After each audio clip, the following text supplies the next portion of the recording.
Solitude, Skyrim's capital city, situated within the province's hold of Hafengar along the northwest coast. Not only is it the epicenter of the nation's politics, Solitude is home to the Imperial Legion's Skyrim headquarters and of course the Bard's College, the biggest non-faction of all time. Furthermore, the East Empire Company has a strong presence here, and the Thalmor Embassy isn't far away. In other words, Solitude is a major, if not the biggest hub in the province of Skyrim. But don't allow that to lull you into a false sense of security that the city is somehow the safest place to be. No amount of guards and Imperial soldiers seemed to do High King Torrig any good when Ulfric Stormcloak shouted him to death. There are still untoward occurrences on the streets, such as pirates convincing hapless passers-by to partake in their schemes, and the Hall of the Dead, for instance, is still patrolled by angry skeletons. Skyrim's capital is a gorgeous, glorious place, but a paradise it is not. Solitude faces many threats, both outside its walls and within. And that brings us to the topic for today's video. For the city of Solitude appears to have been infiltrated by a blood-sucking menace. A foul, undead being masquerades among the living. But it hasn't settled for simply walking among the rabble in the streets undetected.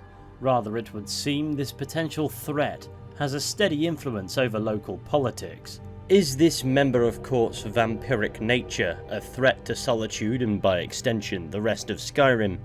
Or is it just one of those insignificant curiosities? To find out, we need to head to the Blue Palace, likely named in reference to its blue roof, where within we can meet the various members of court. Jarl Elisif the Fair, widow to the late High King, whose youth and inexperience causes those around her to doubt her. Her steward and greatest advocate, Falk Firebeard, whose beard is far less impressive than such a name would suggest. Thane Erica, who appears to be something of a sleazy war profiteer, whose chief loyalty is to his bottom line. Thane Bryling, who appears to have, well, extracurricular involvement with Falk Firebeard, if you catch my meaning, and Balgir Bearclaw, the Jarl's housecarl, or in simpler terms, bodyguard. As for the court wizard situation, there are two mages that waft about the palace. First, we have the Altmer Meloran, whom we can ask if he's the court wizard. No, that honor is Sybille Stentor's. A smart man steers clear of Stentor, and keeps himself out of the dungeon when she's having a bad day. What do you mean? Let's just say that the headsman's axe may not be the worst way for a Solitude jail prisoner to die. Look at that. I've told you to watch your tongue, and mine is waggling. I've said enough. So it would seem the distinction of court wizard belongs to a Sybille Stentor, who, if the elf is to be believed, is a rather unpleasant, even dangerous individual. Meloran further implies that she visits the city's dungeons and kills the inmates. But why? It would seem rumours are rampant around the Blue Palace about Stentor. Not only is this elven mage noticeably intimidated by her, but the palace cook also suggests he finds something rather terrifying about her. And he isn't the only one. Folks at court won't admit it, but Sybille Stentor scares us all to death. Something just ain't right about that Sybille. You know, I've never seen her eat a thing. That can't be natural. So it would seem Sybille Stentor has an intimidating presence felt by the entire court. Not only that, the palace chef has never witnessed her eat a thing, which, coming from a chef, is quite the observation. So we have a court wizard who doesn't eat, and is known to inflict horrors upon the local prisoners. And that rumour is reinforced if we make a visit to Castle Dower's dungeon, where the jailer stroke executioner will confirm that Sybille Stentor does indeed make visits. Ain't many visitors come to the dungeon. Every now and then Sybille Stentor will come by looking for volunteers. The implication-heavy wording in which people discuss Sybille Stentor would suggest people know to an extent what she's up to. For instance, she ventures down to the dungeons on occasion, takes a volunteer, and that prisoner happens to wind up dead. One person who's aware of this is of course the jailer himself, who Stentor could easily have made a deal with, but the fact that some random wizard who serves as an apothecary to Erica knows as well suggests it isn't a secret and she's actively allowed to do whatever it is she's doing. To find out what exactly she needs from Solitude's dungeon prisoners, I think it'll be a good idea to head back to the Blue Palace and actually meet her, where a familiar gaunt appearance perhaps reveals all. This is the Sybille Stentor we've heard so much about, and as you can likely tell, she's a vampire. This might explain her use for random inmates.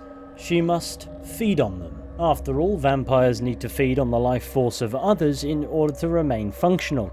And who's gonna miss some criminal scum? This discovery also explains why she needn't consume food, and that's because it's not the kind of feed that a vampire needs. Furthermore, being a vampire would at the very least contribute to why members of the court would be terrified of Sybille Stentor, even if they're not fully aware of her true nature. So let's have a chat with her, see what she's like. I have so very many ways to deal with people. Very few of them pleasant. I wouldn't call that an awfully warm reception. In fact, as far as greetings go, it's rather random. However, it's clear she's not keen for a conversation with whomever walks into the Blue Palace, and that includes us, unfortunately. However, there are two avenues of conversation for the time being. First, we can ask if she was present for the demise of High King Torrig. I was, to my shame. The whole court was in attendance. I've seen much in my time, but that was a gruesome day. How did it happen? Ulfric showed up at the Gates of Solitude requesting an audience. We thought he was here to ask Torrig to declare independence. By the time we realized Ulfric was here to challenge Torrig, it was already too late. Why was it too late? By Nord custom, once the challenge was issued in court, Torrig had no choice but to accept. Had he not, Ulfric would have had cause to call a new moot and a new vote for High King. Torrig had some martial training, of course, but it mattered little that day. When Ulfric's lips parted, when he unleashed the power of the Thuum, that shout, that ancient and terrible tongue, ripped Torg asunder. Why was Torrig killed? Because Ulfric needed a symbol. Someone he could defeat that represented the Empire. The White Gold Concordat, the banning of Talos worship. Torrig's father Islot had held Skyrim together for nearly 25 years. When he died, Torrig became that symbol. So the war started when Torrig's father died? No, even after Islot died, the moot voted to make Torrig High King of Skyrim. But Ulfric was at that moot, continually talking about Skyrim's independence in terms just shy of treason. I don't think Ulfric knew how much Torrig respected him for that. If Ulfric had asked Torrig directly to stand up, to declare independence, Torrig might have done it. So why didn't Torrig ever declare independence? Because the Dominion is a sleeping beast that Skyrim cannot slay alone. Because many Nords are part of the Imperial Army even now. Because the food and resources we get from the Empire are important to our people. Because even if we can't openly worship him, Talos the God was once Tiber Septim the man, and this is his empire. And Torrig wasn't ready to let it fall apart. Stentor isn't awfully unpleasant when discussing Torrig. There is an element of fondness to her voice, as if she really cared about the High King, and by extension the politics of the land. Anyway, the other avenue of conversation available to us at this time is to ask her how long she's held the title of Court Wizard. I was a member of the court during the reign of Torrig's father. It was Torrig who appointed me to the position. So you and High King Torrig were close? Very. I helped raise him. Oh, I could not have been more proud to see Torrig on the throne. He made a fine king. A fine king. You look very young. I like to think I've aged well. I'm certainly wiser than I once was. And I know when one should speak, and when one should hold their tongue. To be fair, that's fair enough. But we've learned that Sybille Stentor has been kicking around for quite some time, and the game has actively drawn attention to the fact that she doesn't quite look her implied age. We know that this is because of her vampirism. Vampirism effectively stops aging. And we know she's a vampire because the Dawnguard DLC got overzealous in updating the appearance of every vampire in Skyrim to make them look more menacing. Prior to the Dawnguard expansion, her vampiric nature was far more subtle, So I don't think we're supposed to know that particular aspect about her yet. Nonetheless, we kind of do. It's really hard to ignore.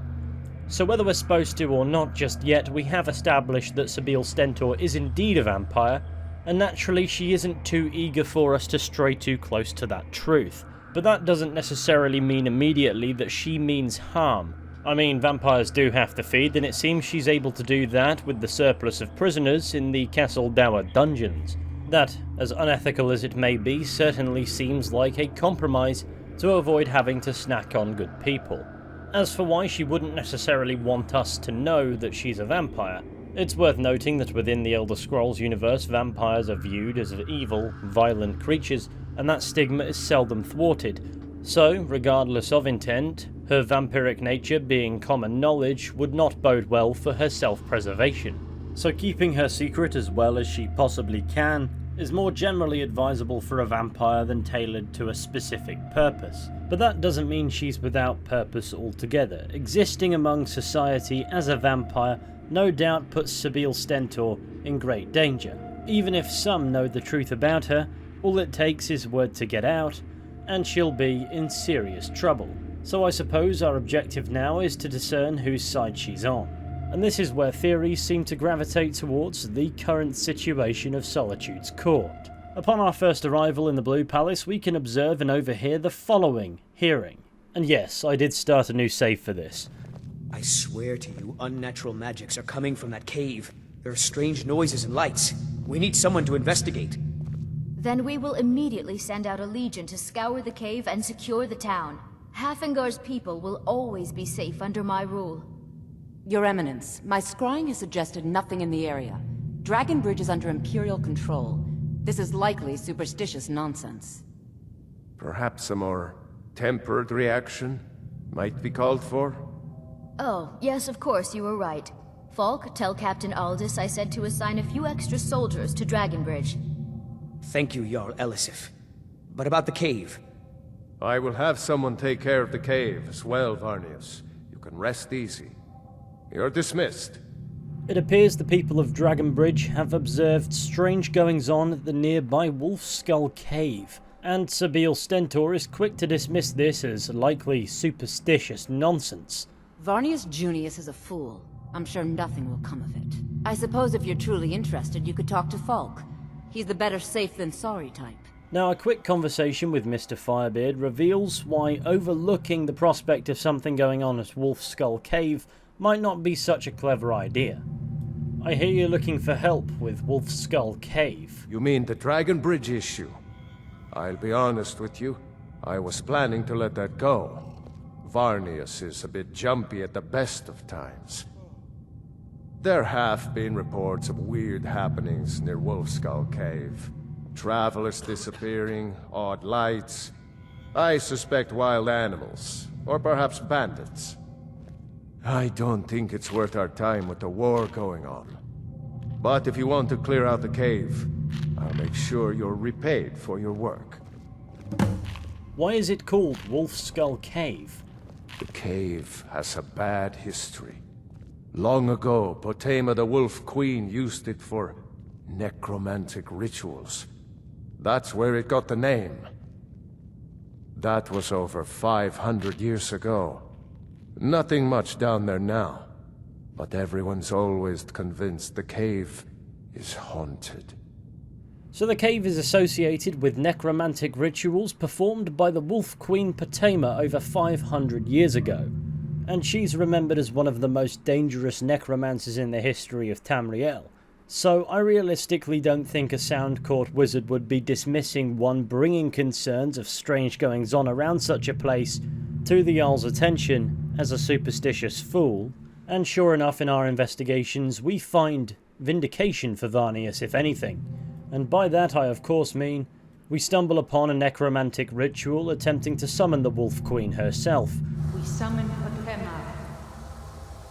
We summon Potema. Long have you slept the dreamless sleep of death, Potema. No longer.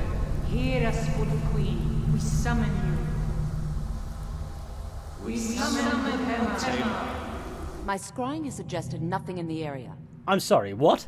Sybille Stentor is a powerful mage, and on top of that she's a vampire, which has allowed her, likely longer than the average human lifespan, to master her trade. And as suggested by Melaran, whatever else she may be, she's certainly an authority on magic. Sybille Stentor has a grasp of magical theory that I would never have expected from a human, even a Breton. And yet somehow we are supposed to believe that her scrying was unable to detect a necromantic ritual with the purpose of raising the Wolf Queen herself from the dead. And something tells me you don't rise to the rank of court wizard by skipping scrying day. So here are some possible explanations for that. Firstly, she's not powerful enough. But she's the court wizard of Solitude and a vampire. I find that hard to believe. Secondly, there's some interference preventing her from seeing what's actually going on at Wolfskull Cave, but no such plot device is established. Third is she's so arrogantly convinced that Varnius is a fool that she didn't actually bother scrying. And four, she's well aware of the summoning of Potema occurring at Wolfskull Cave, and for whatever reason doesn't want anyone to interfere. The theory implies that last possibility, on account of her being somehow in on it, which only really makes sense when you take into consideration that Sybille Stentor is a vampire, and vampires don't typically mean well. But she's also a mage in Skyrim, surrounded by Nords with the philosophy that every problem can be solved by throwing an axe in it. So perhaps if she's aware of this summoning, which I like to think wouldn't escape such a powerful entity's notice, the reason she doesn't let on has more to do with the fact that successfully meddling with this summoning could result in far worse consequences. Take for instance what happens when we do exactly that. We manage to kill the necromancers attempting to summon Potema, and the end result is a worrisome one, with what we're led to believe is her spirit simply departing. I shall not be bound. It'll be fine. Thanks to our interference, we may indeed have stopped the necromancers from binding Potema to their will, but since they'd successfully summoned her, we kind of freed her. So whatever problem we came here to resolve, it's now worse. Even if the conclusion to the quest suggests that, at least for the time being, we've done a superficially good deed.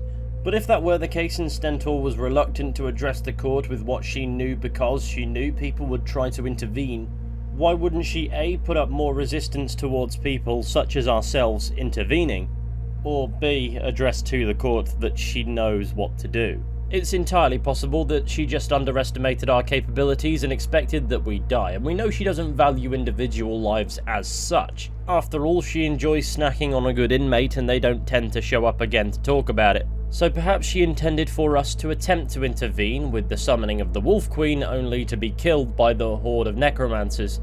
And this is reinforced by dialogue made available by completing this quest. What's your problem, Stentor? Nothing. I'm busy, and I don't like being bothered unless I'm expecting something from you. Oh, don't give me that look. Fine, I suppose I can find some menial task to set your mind on. We have something of a vampire problem. Bodies have been found with blood drained.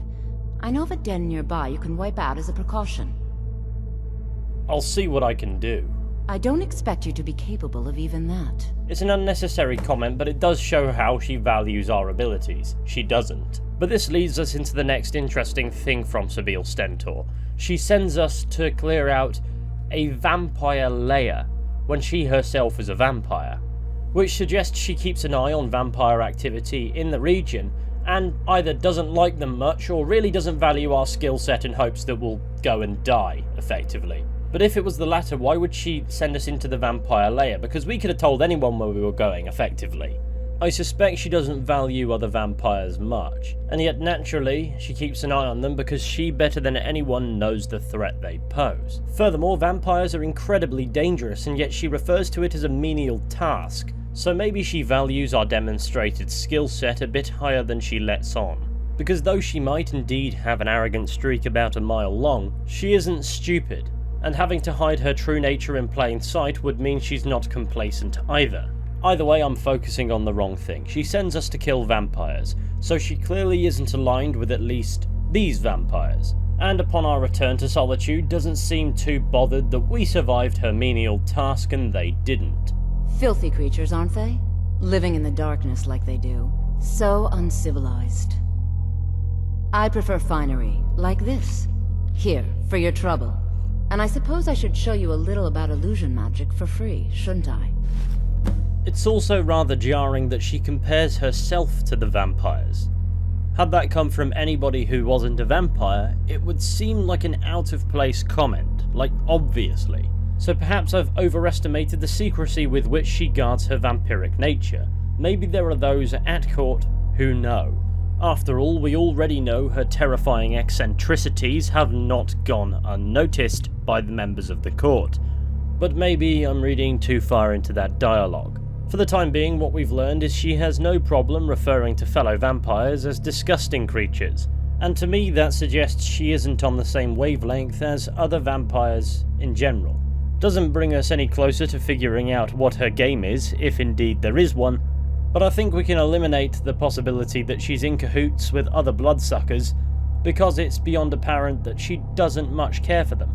That being said, as part of the Dawnguard expansion, the main storyline takes us to a place called Redwater Den, where we can find vampires supplying redwater skooma as a front to keep helpless addicts as a constant supply of blood.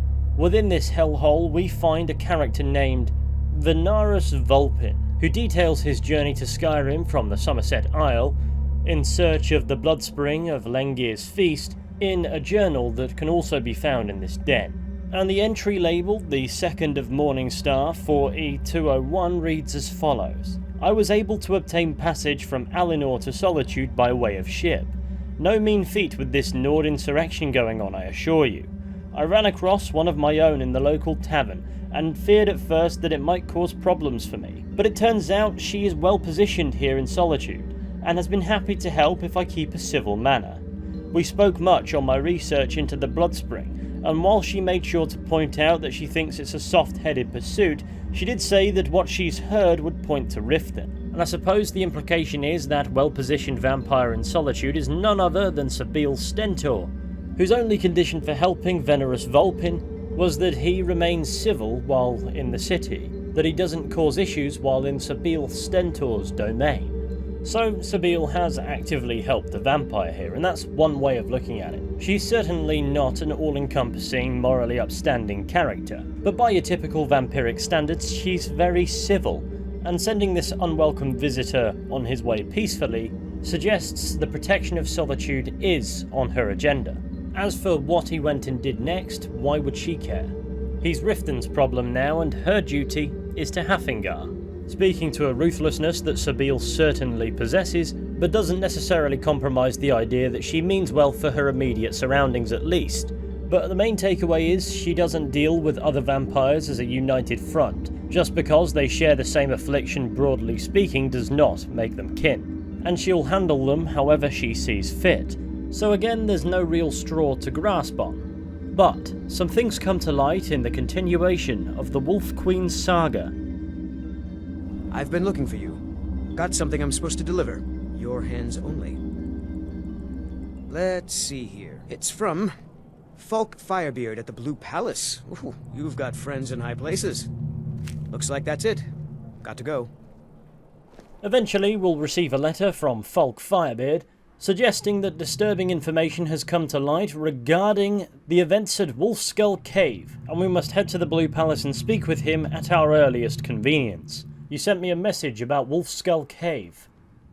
Yes, old friend. I'm afraid it's not good news. When you broke up the binding, Potema escaped. We've encountered some of her minions. Steer says she's still in spirit form, or we'd all be dead already. You've already done us a service in stopping the binding, but I need you to go talk to him, to see if Steer can tell us what to do next. So it would seem in spirit form the Wolf Queen is still hanging around, and that can't be good. Perhaps before we venture any further, we should educate ourselves on the threat posed by this enemy. Fortunately, there is ample reading material in-game about the Wolf Queen to give us an idea of what we're up against. And conveniently, a lot of it is laying around the Blue Palace. Take for instance this copy of the biography of the Wolf Queen found in Jarl Elisif's chambers. Now don't ask what I was doing in there, or indeed why the guards didn't stop me. But if this book is to be reliable, it yields some vital information. So here's what it says. Few historic figures are viewed as unambiguously evil, but Potema, the so-called Wolf Queen of Solitude, surely qualifies for that dishonour.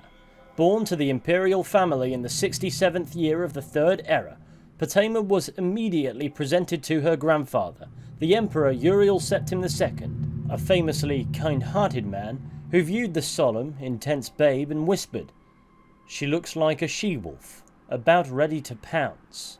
Potema's childhood in the imperial city was certainly difficult from the start. Her father, Prince Pelagius Septim, and her mother, Kizara, showed little affection for their brood. Her eldest brother, Antiochus, 16 at Potema's birth, was already a drunkard and womanizer, infamous in the Empire. Her younger brothers, Sepphoris and Magnus, were born much later, so for years she was the only child in the imperial court.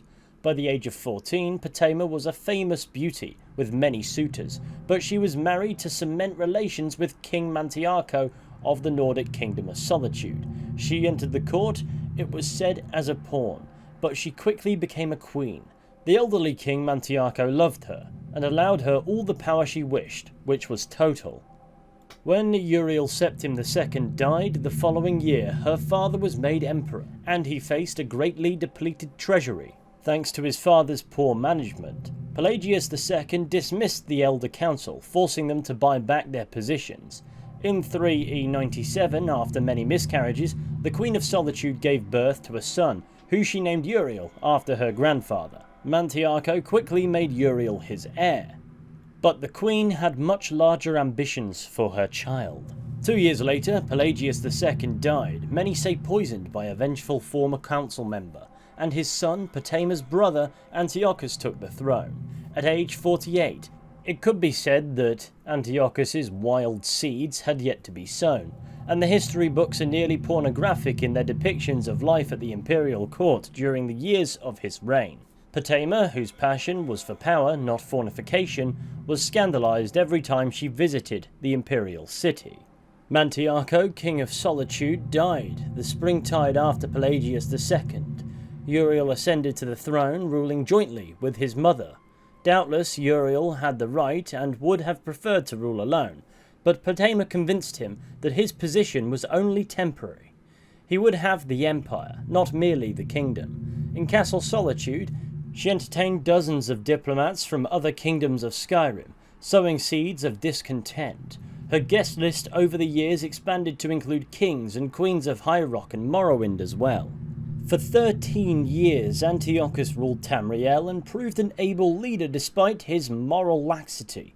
Several historians point to proof that Potema cast the spell that ended her brother's life, but evidence one way or another is lost in the sands of time. In any event, both she and her son Uriel were visiting the imperial court in 3E112 when Antiochus died, and immediately challenged the rule of his daughter and heir, Kintira.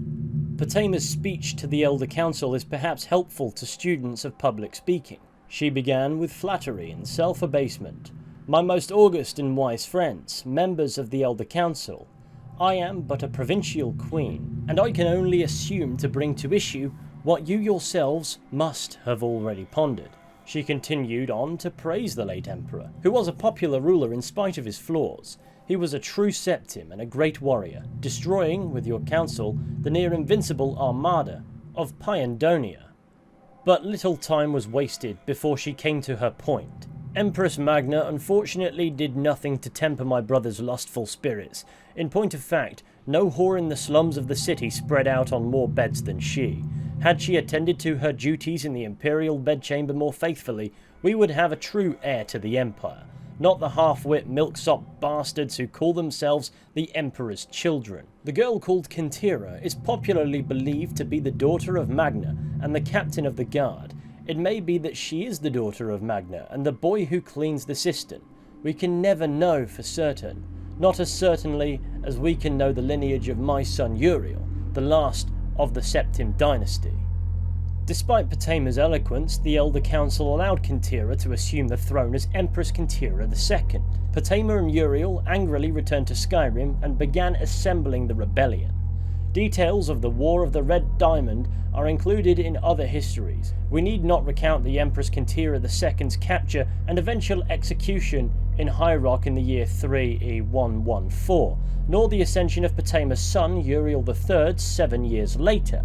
Her surviving brothers Sepphoris and Magnus fought the Emperor and his mother for years, tearing the Empire apart in a civil war. When Uriel III fought his uncle Sepphoris in Hammerfell at the Battle of Eikedag in 3E127, Potema was fighting her other brother, Uriel's uncle Magnus, in Skyrim at the Battle of Falkenstar. She received word of her son's defeat and capture just as she was preparing to mount an attack on Magnus's weakest flank. The 61-year-old Wolf Queen flew into a rage and led the assault herself. It was a success, and Magnus and his army fled. In the midst of the victory celebration, Potema heard the news that her son the Emperor had been killed by an angry mob before he even made it for trial in the Imperial City. He had been burned to death within his carriage. When Sepphoris was proclaimed Emperor, Potema's fury was terrible to behold. She summoned Daedra to fight for her, had her necromancers resurrect her fallen enemies as undead warriors, and mounted attack after attack on the forces of the Emperor Sepphoris I. Her allies began leaving her as her madness grew, and her only companions were zombies and skeletons she had amassed over the years. The Kingdom of Solitude became a land of death. Stories of the ancient Wolf Queen being waited on by rotting skeletal chambermaids and holding war plans with vampiric generals terrified her subjects.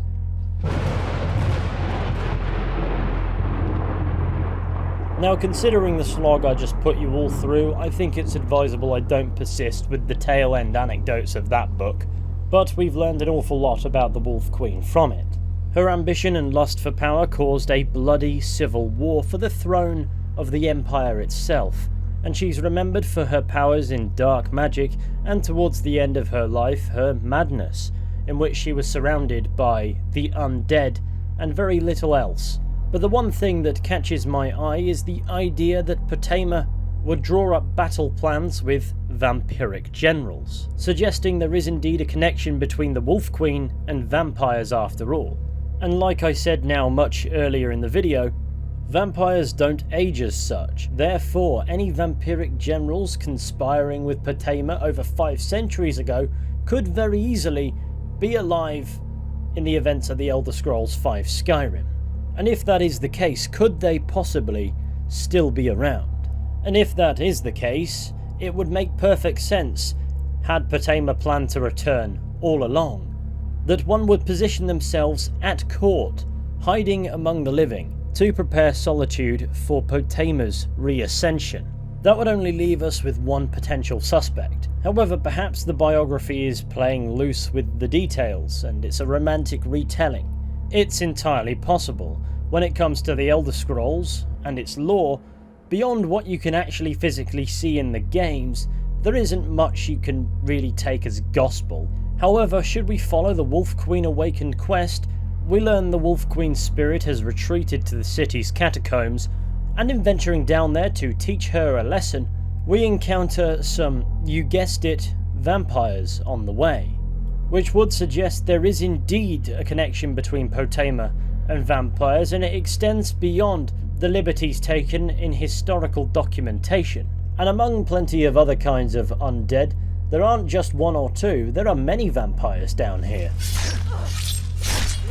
Now, it's like I said before, vampires are by no means a united front by default. Just because there are vampires involved in the Wolf Queen Potema's schemes does not mean that Sybille Stentor ranks among them, as eyebrow-raising as her existence at court in Solitude at this time is. And Sybille Stentor has already disclosed to us that she would not approve of the vampires living below the city. But it is noteworthy, though not unheard of, that vampires don't typically operate alone. They seem to congregate an awful lot and form their own factions. Therefore, where you find one vampire, you typically find several. But that isn't anywhere near a strong enough point to link her to Potema's mates. But what is noteworthy comes after defeating the Wolf Queen. After slicing through many Draugr, several times in some instances, putting to rest various vampires, and making light work of Potema's own spectre, All that's left for us to do is take her actual remains to a priest of Arcane named Stir, who takes it from there, leaving us with the final task of informing Folk Firebeard that Potema no longer poses a threat. You've done a great thing today. It doesn't matter who you support in the war. Potema would have been a blight on the land for both sides. Without you, this would have been a disaster. I should have paid more heed to Varnius's warnings. I won't make that mistake again. Take this payment. The Jarl would thank you, but she very much wants to keep Potema's return quiet. Make no mistake, we consider you a protector of Solitude. This signals the conclusion of the Potema malarkey, and Sybille Stentor will pop off to bed and stay there. Her routine now simply consists of the Land of Eternal Kip, but without the dying bit, which is a very interesting deviation to her ordinary routine activated by defeating the Wolf Queen. It's unclear if this is something of a bug or if it actually has significance to what we've just done, but entering such a coma isn't unheard of for vampires in the event that they, well, refuse to feed, as was the case for an example I used in my previous video, so you could argue that if indeed Sybille Stentor was in league with Potema, our victory rendered her existence completely futile, therefore she just kind of gave up. But I'm not sure if this was intentional, as the unofficial Skyrim patch fixes this like it is a bug. But the key word in that patch's name is unofficial, I suppose, so you can still take it either way. So the evidence that points to Sybille Stentor being in cahoots with Potema are as follows. She's a vampire, and we know Potema has something of a liking for those. She also attempts to dissuade the court that anything is occurring at Wolfskull Cave because her scrying showed nothing. She dismisses Varnius's justified concerns as both foolish and superstitious, and after the Wolf Queen is dealt with, presumably for good, she goes to sleep permanently. As for evidence that might suggest another explanation, well, to begin with, the reason she's dismissive of Varnius's claims is because, as Folk Firebeard puts it, he's jumpy at the best of times. So though she claims to have done scrying showing nothing, she may not have bothered. After all, that particular quest is named The Man Who Cried Wolf, which is of course a nod to the fable The Boy Who Cried Wolf, which is more or less the origins of the idiom to cry wolf, meaning to give false alarm. This suggests that Varnius Junius has come forth to the court many times with concerns, and none of them have amounted to much of anything. Therefore, the meaning is to suggest that nobody at court really takes him seriously, aside from maybe Elisif, who's naive anyway, so they don't take his claim seriously, even though this time he has arguably encountered something quite disturbing indeed. Therefore, the reason why Sybille Stentor's scrying failed to return any results is because no scrying took place. We also know that Sybille Stentor isn't awfully fond of other vampires and deals with them on a case-by-case basis, sending us to clear out a vampire lair in one instance, and being perfectly cooperative with another, sending him on his way, by striking a deal that she'd help him provided he remained civil while in Solitude. As for what she does to the prisoners down in the dungeons, she feeds on them. After all, she's still a vampire. The same can be said for why she unsettles the members of court. There is naturally something off about her because she is a literal vampire. Why she enters an eternal slumber after the completion of the quest The Wolf Queen Awakened, it could very easily be a classic Skyrim bug, or it could indeed mean something. I haven't a clue. Now, should we kill her at this time? The role of court wizard will be assumed by Mellaran, who will have this to say about the whole thing. Now that Sybille Stentor is out of the picture, I am indeed. And the court is, well, free of her eccentricities. Moving into her quarters was an interesting process. A place at court seems to suit you. It does indeed. You know, I hear you had something to do with Sybille Stentor's demise. That must have been a hard bit of business. I hear Stentor had been alive for a long, long time. And this reveals to us that perhaps once upon a time there would have been more motivation to kill Sybille Stentor. Not only that, it suggests that Mellaran is completely aware of her true vampiric nature, because he claims he's heard that Sybille Stentor has been alive for a very long time, and that would make it a hard bit of business to kill her, even though under ordinary circumstances with mortals perhaps that would have made things easier. I mean, she was a mage, so that does mucky the waters a fair bit with regards to Meloran's meaning. But he's a smart guy, if not a bit of a twat, so I have a feeling he means exactly what I think he does. Nonetheless, he seems chuffed to bits with his newfound promotion in wake of Stentor's death. And not only does it mean he gets the top dog job for wizards, but a potentially highly dangerous adversary has been eliminated. Not because she necessarily intended harm, but she was a vampire. And they are quite the stigmatized lot in broader society. So you could certainly take this one either way. Go for the theory that implies a conspiracy entailing Sybille Stentor being involved in the resurrection of the Wolf Queen Potema.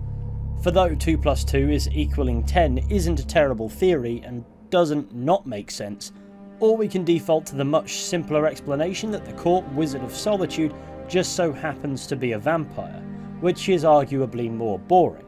However, I do believe that latter explanation to be the case. Sybille Stentor is too comfortable in her power, and as her dialogue with other members of the court suggests, she's not too interested in making friends. Well done. Very subtle. I beg your pardon? Oh, I'm sorry. Did I imply that you'd be meeting for purposes other than court business? You must forgive me. Hold your tongue, wizard, or you're likely to lose it. I should very much like to see you try it, my dear steward. Stop it, both of you. You're acting like children. She stands out not only as a wizard should, but also as something unnatural, both through her cold demeanour and ominous words. And that leads others to notice that something is off about her. And the point is, nothing about her blends in. Even fellow magic wielders, a demographic I'd argue are known for their eccentricities, single her out as unusual. So if she was an agent of the Wolf Queen, planted to be something of a harbinger of her return, she's doing an awful job, because she isn't effectively sitting flush with the furniture. And up until she goes to bed permanently, she seems entirely disinterested in the subject. So if I were to give my opinion, I'd argue that Sybille Stentor, though she is indeed a vampire, and will no doubt have your chin glued to your shoulder as you stroll around the wings of the Blue Palace, her allegiances do appear to be with the good people of Solitude. Does she have her own agenda that we simply aren't privy to? Perhaps. Thanks to dialogue between her and Folk Firebeard, we know that in return, for her magical protection of the city, the palace funds her experiments, though it's not clarified as to what those might be. And there's no denying that her positioning in court grants her masses of power in the province of Skyrim overall. But aside from her admittedly noteworthy case of vampirism, it does indeed appear as if she's just a court wizard, which is a hell of a title to slap just in front of. But lest I drive you all insane, I'm going to leave today's video there. Please dive into the comments and let me know your thoughts. Do you think there's some weight to the theory that Sybille Stentor is somehow in league with Potema, the Wolf Queen? Or do you like the idea of Stentor joining the ranks of the good vampires we encounter in the Elder Scrolls series? In inverted commas on account of her unethical actions, but thank you for sitting through my rambling over a topic that most people were over about a decade ago. Let me know if there's anything else you'd like to see me discuss down in the comments. And of course, be sure to go ahead, leave a like, subscribe, share the channel with your friends, all that wonderful stuff. It would be super massively appreciated. And in case you haven't noticed, I am back from my travels now. I've been back for a while, I've been working on this. But look, with any luck, I'll be seeing you all very soon with another video at some point. But until next time, please take care, and goodbye.